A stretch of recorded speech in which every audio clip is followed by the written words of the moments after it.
3 నిమిషాల లోకల్ కాలు ₹1. ఓ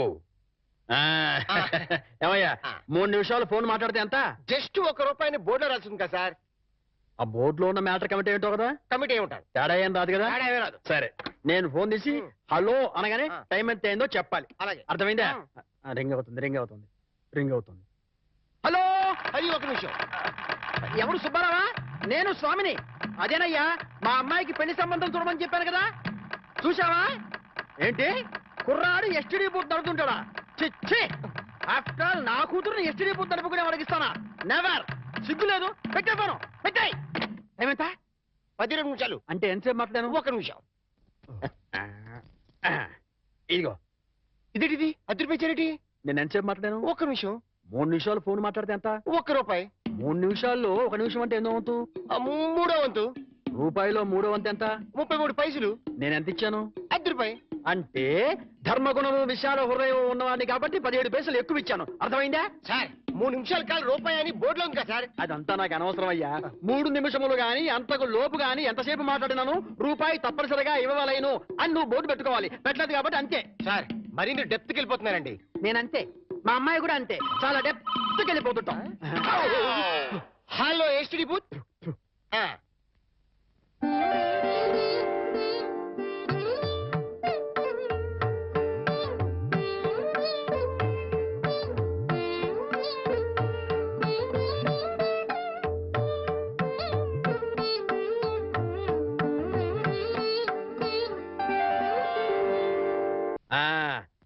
అదయ్యా, ఆ 3 గదుల పోర్షను అద్దెకిస్తా. అద్దె నెలకి 2000. సెపరేట్ మీటర్ లేదు కాబట్టి కరెంటుకి నెలకి ₹200. ఇది కాకుండా 6 నెలల అద్దె అంటే ₹12,000 అడ్వాన్స్ గా నువ్వు ఇవ్వాలి. అలాగే సార్, అలాగే. అవును, ఇంతకీ నీకు పెళ్ళయిందా? మీరు ఒప్పుకుంటే అయిపోతుంది. అదేంటి నేను ఒప్పుకోవడం ఏంటి? అదే సార్, మీ ఇంట్లో అద్దెకి దిగుతున్నాను కదా, ఇక మీదట మీరే పెద్ద దిక్కు కాబట్టి మీరు చేసుకోమని చేసుకుంటా. లేక లేదు. నువ్వు నాకు తెగ నచ్చేసావా? డెప్త్లోకి వెళ్ళే కొద్దీ ఇంకా నచ్చుతాను. మరి అగ్రిమెంట్ రాసుకుందామండి. అగ్రిమెంట్ ఎందుకు? మాటే స్టాండర్డ్. బాగా డెప్త్లోకి వెళ్ళి ఆలోచించండి సార్. నేను ఎప్పుడైనా అద్దె కొట్టేసుకోండి, అది దానికోసమే. అది నిజమే. అగ్రిమెంట్ రాసుకున్నాం. ఇదిగో, నేను చెప్పినవన్నీ రాసి ఇల్లు అద్దెకిస్తున్నట్లుగా అగ్రిమెంట్ రాశాను. ఈ రెంటి మీద నువ్వు కూడా సంతకం పెట్టు. పెట్టు ఇక్కడ. ఇదిగో నీ కాపీ. అడ్వాన్స్ ఇదిగోండి సార్. ఎంత? 12,000గా? 12,000. లెక్క పెట్టలేదుగా? ఇంట్లో ఎప్పుడు దిగుతున్నా? నేను దిగడం పక్కన పెట్టు, నువ్వు ఎప్పుడు ఖాళీ చేస్తావు? ఏయ్, అర్థం పర్థం లేకుండా మాట్లాడవాకు. నేను ఖాళీ చేయటం ఏంటే? ఎందుకు బయట బోర్డులో రాసింది ఇల్లు అద్దెకి ఇవ్వబడును, అగ్రిమెంట్లో రాసింది ఇల్లు అద్దెకిస్తున్నట్టు. అయితే ఖాళీ చెయ్యి. అదేంటయ్యా, నేను నీకు ఇచ్చింది 3 గదుల పోర్షనే కదా. అలాంటప్పుడు 3 గదుల పోర్షన్ అద్దెకి ఇవ్వబడని బోర్డు మీద రాయాలి, అలాగే అగ్రిమెంట్ చేయాలి. నేను ఒప్పుకోను. నువ్వు ఒప్పుకోకపోతే ఇల్లు అద్దెకి ఇచ్చినట్టు అగ్రిమెంట్ రాసి ఇప్పుడు కాదంటావని చీటింగ్ కేసు పెట్టి నిన్ను జైల్లో చేయిస్తా. అమ్మో, అంత పని చేయకు. అందుకని ఖాళీ చేసేయి. ఇప్పటికిప్పుడు ఖాళీ చేసి వెళ్ళిపోమంటే ఎక్కడికి వెళ్తానమ్మా? అది కరెక్టే. నేను విశాల వదిలేను కాబట్టి నేను రెంట్ తీసుకుని ఇంట్లో నేను ఉండిస్తా. కాకపోతే రెంట్ అవుతుంది. రెంట్? అవును, నెలకి 3,000. నేను నీకు ఇవ్వాల్సింది 2,000 పోగా నువ్వే నాకు ₹1,000 సరిపోతుంది. Water separate, current separate. Okay okay. నెలకి 3,000 చెప్పరా? 6 నెలలు అడ్వాన్స్ 18,000 కొట్టు. 18,000? అవును కొట్టు. ఇదిగో రెడీగా 12,000 ఉన్నాయి. మిగతా 6,000 నువ్వు ఇంట్లో దిగుతావు కదా, అప్పుడు ఇస్తా కదా. God promise. ఇల్లు జాగ్రత్త. మేకులు గీకులు కొట్టావో అయిపోతావు. నా డెప్త్ ఏంటి అర్థమైంది కదా. ఓరి, వీడి డెప్త్ బంగారం గాను నా ఇంటికి నేనే అద్దె కట్టుకునే డెప్త్ లో పడేశాడు. ఈ డెప్త్ లోంచి నేను ఎప్పటికి బయటపడతానో ఏమిటో.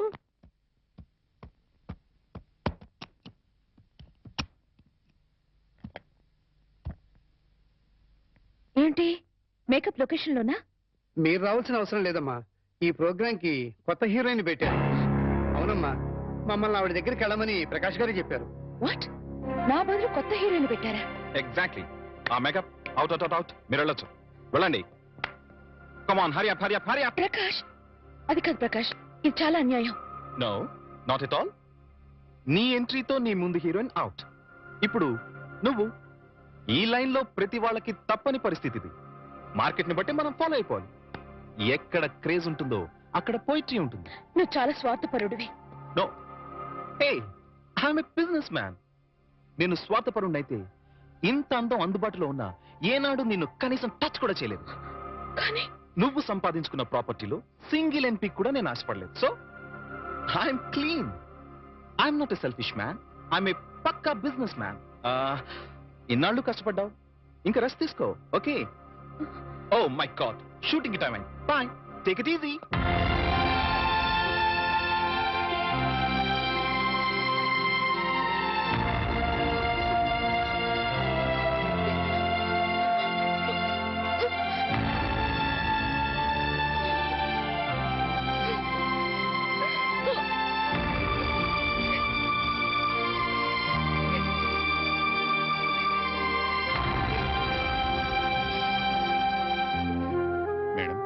ये आपकी गाड़ी की चाबी है। मुझे नई हीरोइन का पास नौकरी मिली है। शूटिंग नहीं तो मैं पागल हो जाता हूँ। मैं चलूंगा।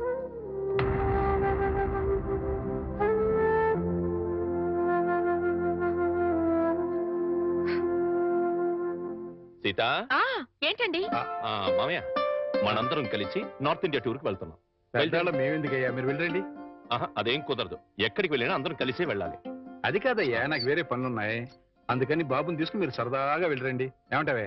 మీ మాటే నా మాట అంటాను. నువ్వేమంటావు? మీ మాటే నా మాట. మరి నువ్వేమంటావు? బస్సు బయలుదేరుతుందంట. బాబు సిద్ధంగా ఉన్నాడు అంటాను.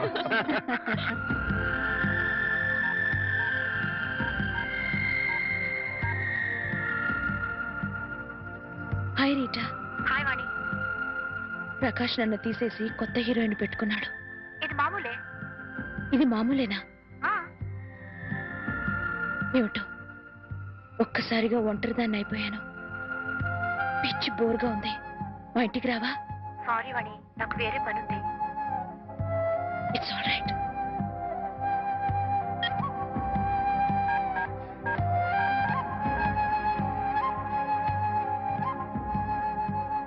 हाय रति.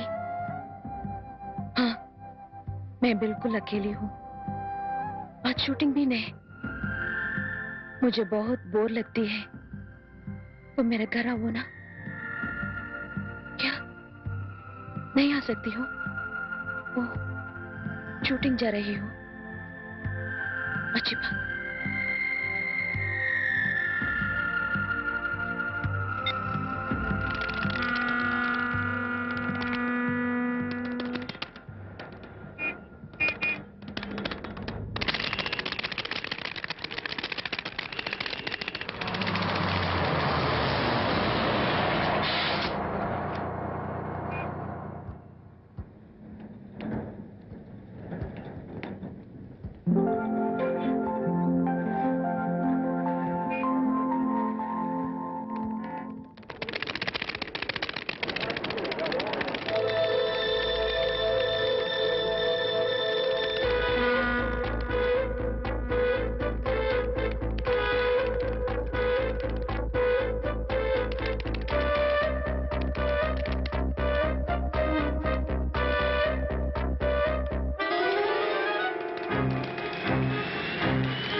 హాయ్ వాణి, కమ్ కమ్ కమ్ కమ్. కూర్చో, సిట్ సిట్. ఏంటి ఏంటి ఇలా వచ్చా? పొద్దున్నుంచి ఎంత బోర్ కొట్టిందో తెలుసా? వాళ్ళకి ఫోన్ చేసి వీళ్ళకి ఫోన్ చేసి బీచ్లో కూర్చుని పిచ్చెక్కిపోయింది. I'm getting mad Prakash. ఈ ఒంటరితనాన్ని భరించలేకపోతున్నాను. నాకు వర్క్ కావాలి ప్రకాష్. సారీ, ఇంకా నీకు వర్క్ ఉండదు. ఉండదు అని ఫీల్ అవుతూ కూర్చునే కన్నా కార్లున్నాయి, బంగ్లాలున్నాయి, ఎంజాయ్. కార్లు కాలక్షేపానికి పనికిరావు. బంగ్లాలు ఒంటరితనాన్ని పోగొట్టలేవు. You have to adjust. ఒక్కరోజైతే ఉండగలను. జీవితాంతో ఇలా ఒంటరిగా ఎలా ఉండను? ఒంటరిగా ఉండడం ఎందుకు? మళ్ళీ పెళ్లి చేసుకో.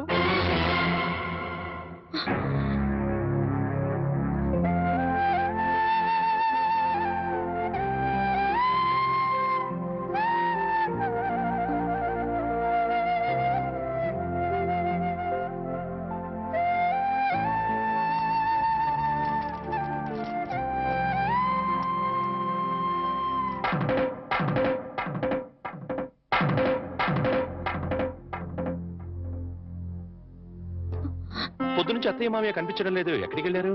వాళ్ళు సైన్స్ మాస్టర్ కూతురు పెళ్ళట. మీరు నిద్ర లేచేసరికి వెళ్ళారు. సాయంకాలం వస్తారు. అలాగా? అయితే వాళ్ళ ఆఫీస్ డుమ్మా. ఇలా డుమ్మాలు కొడుతూ ఉంటే ఉన్న ఈ కాస్త ఉద్యోగం కూడా ఊడుతుంది. ఊడితే ఊడింది లేవోయ్. ఎవ్వరూ లేకుండా ఒంటరిగా ఇంట్లో ఎలా ఉంటావు? బోర్ కొట్టది. నాకు బోర్ కొడితే మీకేంటంట? జీవితాంతో నీకు తోడుగా ఉంటానని ప్రమాణం చేశాను కదా.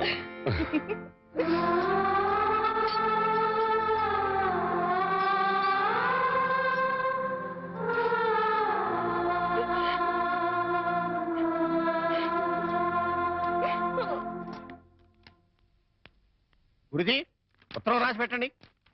నేను నీకు రాసి పెట్టమేంట్రా? నువ్వే రాసిపోయాడు. నేను రాస్తే నేనే వెళ్ళి చదవాలి. అంత బ్యాడ్ గా ఉంటుంది మన రైటింగ్. రాయండి ప్లీజ్. చెప్పాడు. ప్రియమైన మామయ్యకు, ఇక్కడ మేమంతా క్షేమంగా ఉన్నాము, మీరంతా అక్కడ క్షేమం అని తెలుస్తాను. రాశారా? తన పట్ల ఇక్కడ మేమంతా ఆరోగ్యంగా ఉన్నాము, అక్కడ మీరంతా ఆరోగ్యంగా ఉన్నారని తెలుస్తాను. ఇప్పుడే కదా చెప్పావు, మళ్ళీ అదే ముక్క చెప్తావుటి? నీదొక మాయగోళ. మీరు రాయండి. ఇకపోతే నాన్నకు గుండెపోటు వస్తే అపోలోలో జాయిన్ చేశాను. అంతా ఆరోగ్యంగానే ఉన్నారని చెప్పావు కదరా. తమ్ముడికి కాలు విరిగితే మెడ్విన్ లో జాయిన్ చేశాను. చెల్లెమ్మకు అమ్మోరు పోసింది. మీకు హై బీపీ కదా, ఎలా ఉంది? అత్తగారికి ఉబ్బసం తగ్గిందా? బావమరిదికి టీబీ తగ్గిందా? ఇది చెప్పడానికి ఉత్తరం కూడా ఎందుకురా? All out, start immediately and Telegram ఇస్తే సరిపోలా?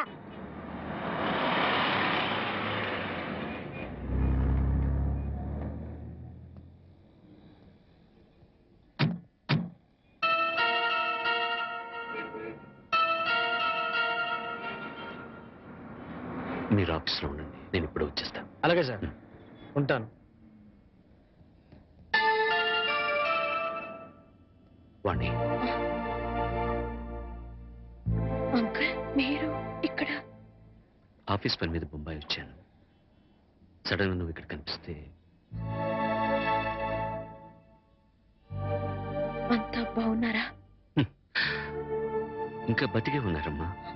అంకుల్. అవునమ్మా, నువ్వు వెళ్ళిపోవడంతో ఎప్పుడూ చలాకీగా ఉండే నీ భర్త ఒక్కసారిగా కుంగిపోయాడు.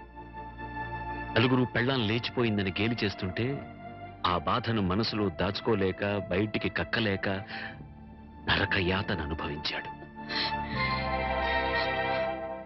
ఇక మీ నాన్న కన్న కూతుర్నే క్రమశిక్షణలో పెట్టుకోలేదు, వేలాది మంది విద్యార్థుల్ని క్రమశిక్షణలో పెట్టే అర్హత నాకు లేదని ఆ ఉద్యోగానికి రాజీనామా చేశాడమ్మా. మీ అమ్మ సరే సరే, అన్న కూతురు అత్తారింటికి వెళ్ళిందంటే ఏ తల్లైనా సంతోషిస్తుంది, కానీ అత్యాశలకు పోయి లేచిపోయిందంటే ఏ తల్లి మాత్రం సంతోషిస్తుంది చెప్పు? నిద్దట్లో కూడా నువ్వు గుర్తొచ్చి, నువ్వు చేసిన పని గుర్తొచ్చి తెల్లవార్లు ఏడ్చేదట.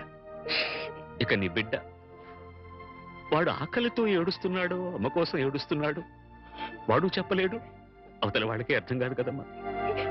ఎందరు ఎంత అవహేళన చేసినా ఆ ఇంట్లో నవ్వుల్ని తన బోసి నవ్వులతో బతికించాడు.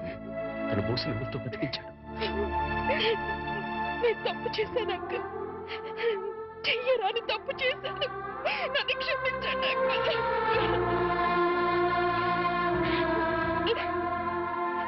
సరిదిద్దుకోవడానికి అవకాశం లేని తప్పు చేసావమ్మా నువ్వు. తప్పు పిచ్చితో వచ్చేసాను, కానీ సత్య ప్రమాణంగా నేను ఏ తప్పు చేయలేదు అంకుల్. అంకుల్, నేనే తప్పు చేయలేదంటే నువ్వు నమ్ముతావు కదా అంకుల్? నేను నమ్మినా ఈ లోక నమ్మదమ్మా. ఒక కుటుంబం పరువు మర్యాద ఆ ఇంటి ఇల్లాలి మీద ఆధారపడి ఉంటుంది. బస్సు డ్రైవర్ తప్పు చేస్తే ఆ బస్సులో ప్రయాణికులందరూ చచ్చిపోతారమ్మా. ఇంటి ఇల్లాలు చిన్న తప్పు చేస్తే ఆ కుటుంబ సభ్యులందరూ బతికున్నా చచ్చిన వాళ్ళతో సమానం. నేనంత దూరం ఆలోచించలేదు అంకుల్. ఇప్పుడు అర్థమవుతోంది నేను చేసింది ఎంత తప్పు. అంకుల్, నేను సంజాయిషి చెప్పుకోవాల్సింది కేవలం ఆయనకి మాత్రమే. నన్ను క్షమించమని ఆయన పాదాలు పట్టుకుని వేడుకుంటాను అంకుల్. ఏం చేసినా నువ్వు పోగొట్టుకున్న స్థానాన్ని తిరిగి పొందలేవు వాణ్ణి. నీ నాన్న రామారావుకు మళ్ళీ పెళ్లి చేశాడు. ఆ అమ్మాయి కూడా నీకు తెలుసు, మీ తెలుగు మాస్టర్ శర్మ గారు అమ్మాయి సీత. అంకుల్, జీవితంలో ఏం సాధించినా ఎన్ని పదవులు పొందినా అన్నిటికన్నా పెద్ద పదవి, గొప్ప పదవి ఇల్లాలు కావడమే. ఇల్లాలినై ఉండి నా జీవితాన్ని చేతులారా నాశనం చేసుకున్నాను. నన్ను నేను నిలువున తగలబెట్టుకున్నాను. అంకుల్, అంకుల్, నేను మీతో వచ్చేస్తాను అంకుల్. మీరు నన్ను తీసుకెళ్లరు. వాళ్ళంతా ఇప్పుడిప్పుడే కోలుకుంటున్నారమ్మా. చేసింది ఏదో చేసేసావు. నువ్వు వింటానంటే ఒక చిన్న సలహా చెప్తాను. వాళ్ళకు మళ్ళీ కనపడి వాళ్ళ జీవితాల్లో కల్లోలం లేపక వాణ్ణి. ఈ మాట చెప్పడానికి నాకు చాలా బాధగా ఉన్నా చెప్పక తప్పదు కాబట్టి చెప్తున్నానమ్మా. తర్వాత నీ ఇష్టం. వెళ్తా.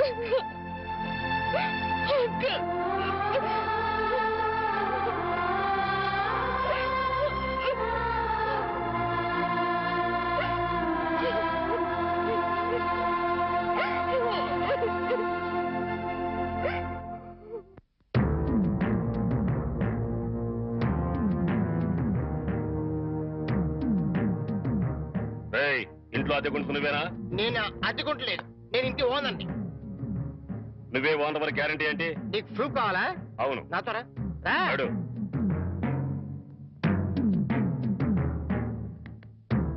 ఈ నెల అద్దె ఎప్పుడు కడతావు? కడతాను రా. మా రౌడీ గారు వస్తే నీ ఒంటి కట్లు కడతాను రా. అద్దె అడిగితే సెంట్రీ వేసి ఇస్తావేంటి? అద్దెగా కడతా, తప్పకుండా కడతా. హెడ్ తాకట్టు పెట్టాను సరే కడతా. సరేనా? కడతా కదా.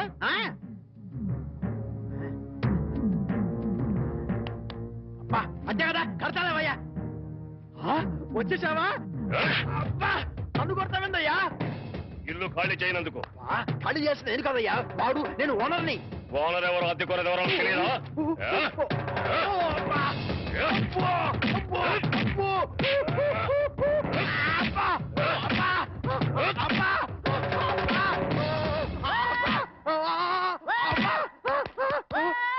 ఆడెళ్ళిపోయి చాలాసేపు అయింది. మనతో పెట్టుకుంటే రంగు పడుద్ది. పడిందిగా.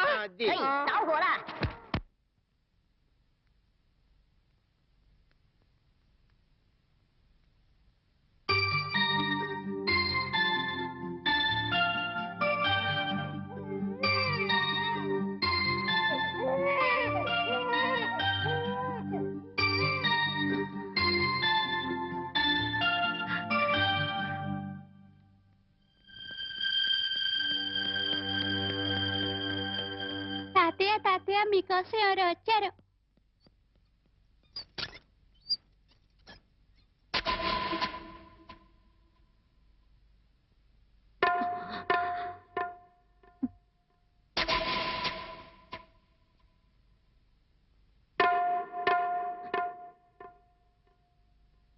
ఎవరమ్మా నువ్వు?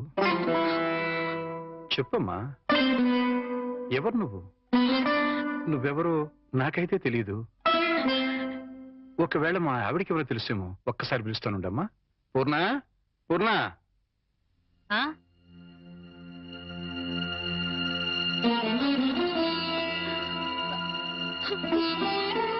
ఎవరమ్మా నువ్వు అంటే సమాధానం చెప్పడం లేదు. ఈవిడి గారు ఎవరో నీకెవరో తెలుసా? నాకు తెలీదండి. ఎప్పుడూ చూసిన గుర్తు కూడా లేదు. నన్నలా పిలవకమ్మా. నన్నలా పిలిచే హక్కు నా కూతురు సీతకొక్కదానికే ఉంది. నీకేం కావాలి? ఏమిటే చూడబోతే ఆవిడ చాలా ధనవంతురాల్లో ఉంది. ఏదో కావాలని నీ పెంకుటింటి ముందు నిలబడి అడగాల్సిన కర్మ ఆవిడికేం పట్టిందే ఆ? చూడు ఆవిడ కట్టుకున్న చీర చూడు. నీ జీవితంలో ఎప్పుడైనా అంత ఖరీదైన చీర కట్టుకున్నావా? ఏదో సంసార పక్షంగా సగటిల్లాలుగా బతికేస్తున్న నీ ఇంటికి అంత గొప్పవాడు ఎందుకు వస్తుంది? ఎవరిదైనా అడ్రస్ కనుక్కోవడానికి వచ్చి ఉంటుంది. అంతే కదమ్మా? మాట్లాడమ్మా, మాట్లాడితే కదా నువ్వెవరో తెలిసేది. మాట్లాడకుండా ఉంటే ఎలా తెలుస్తుందమ్మా? ఒకవేళ మీ దగ్గర చదువుకున్న అమ్మాయేమో గుర్తు తెచ్చుకోండి. కాదే, నా దగ్గర చదువుకున్న వాళ్ళకి చదువుతో పాటు సంస్కారం క్రమశిక్షణ కూడా ఉంటాయి. ఈవిడి గారిని చూస్తుంటే ఆ రెండు ఉన్నట్టుగా లేవు. అందుకని ఈవిడ నా శిష్యులు కూడా కాదు. చూడమ్మా, మా అమ్మాయి గుడికెళ్ళే టైం అయింది. నిన్ను చూస్తే మా అల్లుడికి నీకు సంబంధం ఉందని అనుమానపడే అవకాశం ఉంది. దయచేసి ఇక్కడి నుంచి తొందరగా వెళ్ళిపోమ్మా.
ఏంటి ఇక్కడికి తగలబడ్డావు? నా బాబుని ఎత్తుకుపోదావనా? మా ఆయన్ని లేపుకుపోదావనా? నా ఇంటికి వచ్చినా మా వారితో మాట్లాడినా నరికి పోగులు పెడతాను. సీత, నా మాట కాస్త వింటావా? ఏంటి నీ మాట వినేది? నీలాంటి బజార్ దాని మాటలు వినాల్సిన అవసరం నాకు లేదు. ఏ మొహం పెట్టుకుని ఈ ఊరికొచ్చావే? సిగ్గులేని జన్మ, ఎందులో పడి చావాల్సింది.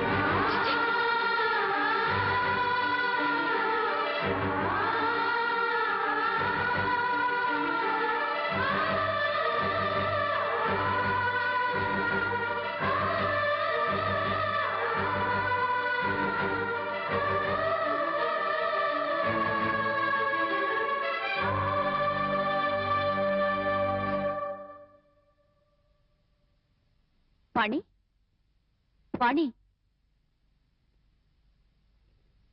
నువ్వు మా ఇంట్లో ఉన్నావని తెలిసి మీ అమ్మ నాన్న వచ్చారు. లోపలికి రమ్మని ఎంత పిలిచినా రావట్లేదు. నీతో మాట్లాడి వెళ్తామని బయటే నుంచున్నారు.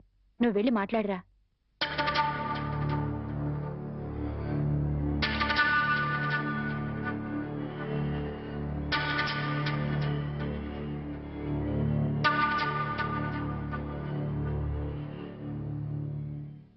ఇంటి దగ్గర నువ్వెవరో తెలియనట్టు మాట్లాడి ఇక్కడికి ఎందుకు వచ్చారా అని ఆశ్చర్యపోతున్నావా అమ్మా? అక్కడ నువ్వు ఎక్కువసేపు ఉంటే అల్లుడు నిన్ను చూస్తాడని పంపించేశావు.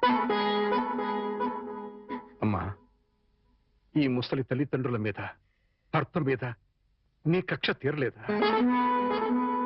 పరువు, మర్యాద, గౌరవం, మనశ్శాంతి అన్నీ పోగొట్టావు. ఇంకా ఏం పోగొడదామని ఇక్కడికి వచ్చావమ్మా? నువ్వు పోగొట్టాలన్నా మా దగ్గర ఇంకేం లేదు. ఆ నాన్నని వాడు ఒకడున్నాడు, వాడు నీకు జన్మనిచ్చాడు, పెంచి పెద్ద చేశాడు అనే విశ్వాసం నీలో ఏమాత్రం ఉన్నా సాయంకాలానికల్లా ఈ ఊరుదులు పెట్టి వెళ్ళిపో. లేదు, నేను వెళ్ళనంటావా? చెప్పు, మేమే ఈ ఊరుదులు పెట్టి వెళ్ళిపోతాం. అమ్మా, నీకు రెండు చేతులు ఎత్తి దండం పెడతాను. నా కూతురి జీవితంలో నిప్పులు పోయొద్దు, నా అల్లుడి బ్రతుకు నరకం చేయొద్దు. వెళ్ళిపోమ్మా, ఈ వృద్ధులు పెట్టి వెళ్ళిపోమ్మా. వెళ్ళిపో తల్లి.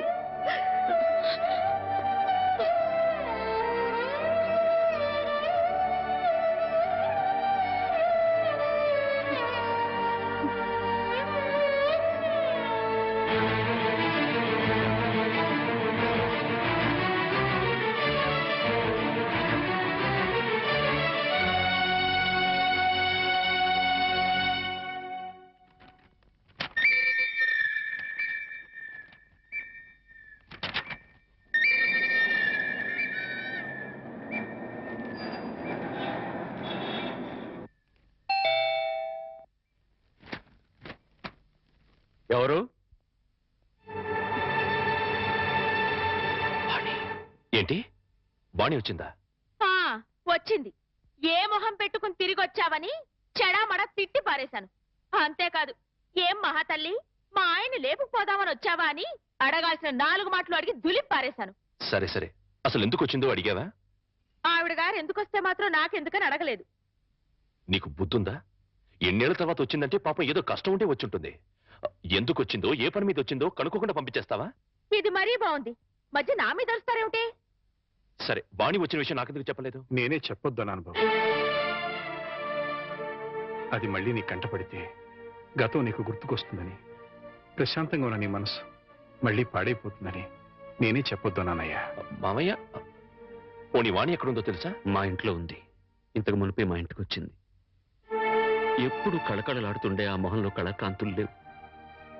మనసులో పశ్చాత్తాపం, మాటలో పశ్చాత్తాపం, ముఖంలో పశ్చాత్తాపం. తను చేసిన తప్పును తలుచుకుని కుళ్ళి కుళ్ళి ఏడుస్తోంది. నీతో ఒక్క మాట చెప్పినమని నన్ను పంపించిందయ్యా. ఇంకో అరగంటలో ట్రైన్కి వెళ్ళిపోతున్నాను అంకుల్. శాశ్వతంగా వెళ్ళిపోతున్నాను. ఇంకెప్పుడు ఎవరికి కనిపించను. ఒక్కసారి ఆయనతో మాట్లాడాలి, తీసుకురావు అని ఆ బిడ్డ దీనంగా అడుగుతుంటే కడుపు తరుక్కుపోయిందయ్యా. చేతకాక చిన్న పిల్లలు ఏడ్చేశాను. రామారావు, వాణ్ణి తను పోగొట్టుకున్న స్థానాన్ని సంపాదించుకోవాలని అనుకోవటం లేదు. తనకు ఆశ కూడా లేదు. కేవలం నిన్ను కలుసుకోవాలని, మాట్లాడాలని తపన. మళ్ళీ జీవితంలో అవకాశం వస్తుందో రాదోనన్న ఆరాటం. అమ్మను కానీ, నాన్నను కానీ, కనీసం తన కన్న బిడ్డను కానీ చూడాలనుకోవటం లేదు. కేవలం నిన్ను చూడాలనుకుంటుంది, నీతో మాట్లాడాలనుకుంటుందయ్యా. ఆలోచించుకునే వ్యవధి లేదు రామారావు. అమ్మాయి వెళ్ళిపోవడానికి టైం అయిపోతుంది. నువ్వు తనను క్షమించినా క్షమించకపోయినా పర్వాలేదయ్యా. ఆ అమ్మాయి క్షమించమని నిన్ను ఒక్కసారి అడగడానికి అవకాశం ఇవ్వు రామారావు. Please please. సీత, నీ వాణితో మాట్లాడుస్తాను. ఆగండి ఒక్క నిమిషం.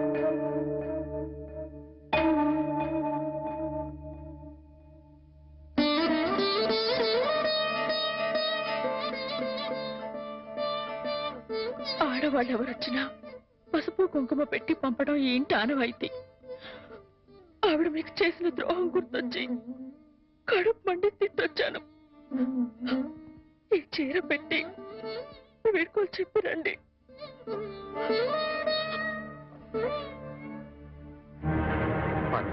వాణి ఎక్కడ? ఆ గదిలో ఉంది. వెళ్ళు.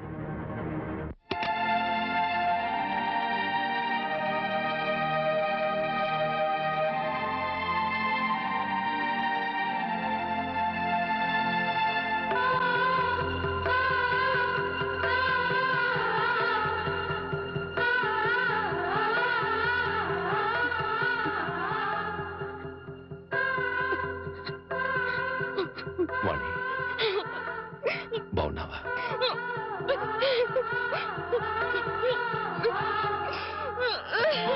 వాణి, వాణి, ఏమిటిది? ఇలా కూర్చో.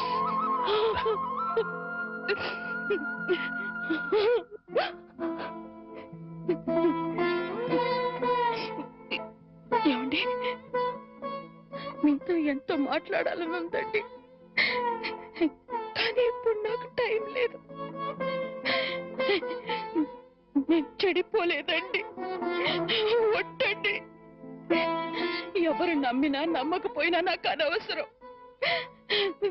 మీరు ఒక్కరు నమ్మితే నాకు అదే చాలండి. నమ్ముతున్నారు కదా? నమ్మకపోతే నిన్ను చూడటానికి వచ్చేవాడిని కాదు. చాలండి, ఇప్పుడు నాకెంతో తృప్తిగా ఉంది. ఏమండి, ఎవరూ లేని ఒంటరి దాన్ని అయిపోయానండి. వెళ్ళే ముందు ఒక్కసారి మీ ఒళ్ళో పడుకుని నాకు మీరున్నారనే తృప్తితో వెళ్ళిపోతానండి. ఒప్పుకుంటారు కదా?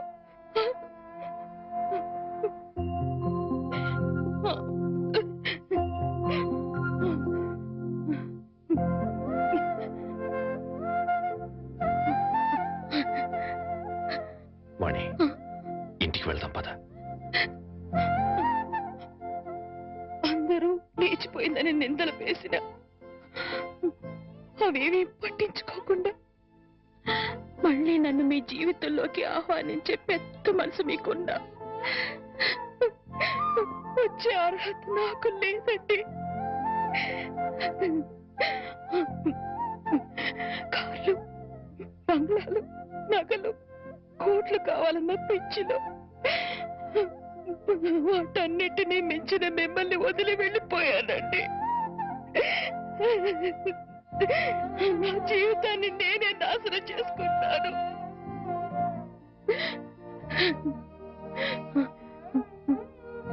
మళ్ళీ ఇంకో జన్మంటూ ఉంటే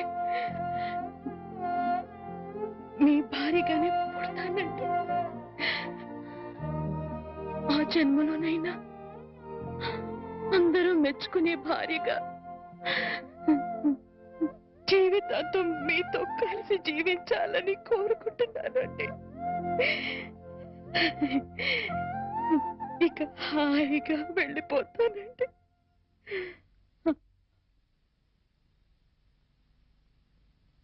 పిచ్చిదానా, ఎక్కడికి వెళ్ళిపోతావు? అప్పుడు ఇప్పుడు ఎప్పుడు నా హృదయంలో నీ స్థానం ఒక్కటే. పదమన్నింటికి వెళ్తాం, అక్కడ అందరూ కలిసి ఉండొచ్చు.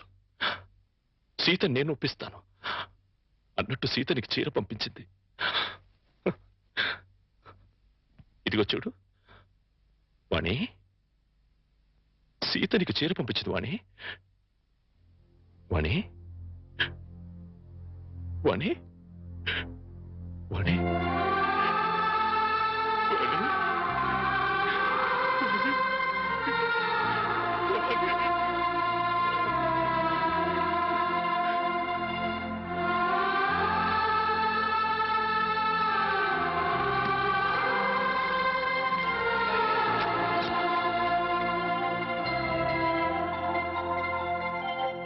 And for more videos, please subscribe to iDream. Please subscribe to iDream. Please subscribe iDream. And please subscribe to iDream. For more videos, subscribe to iDream. please like, share and subscribe to the channel. Congratulations, iDream. Subscribe to iDream. Subscribe to iDream. So subscribe to iDream Media. iDream की iDream team अंदर की huge congratulations. Please subscribe iDream Media. Please subscribe to iDream. Subscribe iDream. Please subscribe to iDream. iDream అంటే నా కళల channel subscribe చేసుకున్న నోరు తిరుగుతలేదు, మీరైతే గంట గుర్తు కొట్టండి. For more such videos, please subscribe to iDream. Subscribe to iDream. Please subscribe to iDream. Please subscribe iDream Media. Please do subscribe to iDream. Please subscribe to iDream Media. For best entertainment and information, please subscribe iDream. And don't forget to subscribe to iDream.